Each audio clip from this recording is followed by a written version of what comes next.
শূন্য জোড় নাকি বেজোড়, এটা নিয়ে আমাদের অনেকেরই এখন অনেক কনফিউশন আছে। দেখা যাক, 5 একটি বেজোড় সংখ্যা। এর আগের বেজোড় সংখ্যা কোনটি? 3।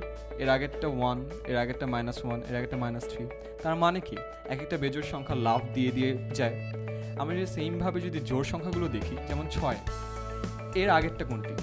4। তার আগেরটি কোনটি? 2। তার আগেরটি কোনটি? 0। তার আগেরটি -2। তার মানে দেখা যাচ্ছে শূন্য আসলে জোড় সংখ্যা হচ্ছে।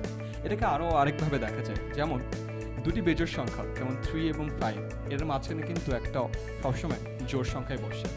সেমভাবে 1 এবং -1 দুটি বেজোড় সংখ্যা, এর মাঝখানে কিন্তু একটা জোড় সংখ্যায় বসবে। তার মানে কি আবার আরেকভাবে প্রমাণ করা যায় যে শূন্য একটা জোড় সংখ্যা।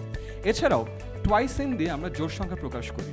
এখানে n এর ভ্যালু যদি 0 হয়, তার মানে 2 × 0 প্রকাশ করে। তার মানে এভাবেও প্রকাশ করা যায় যে শূন্য আসলে জোড় সংখ্যা।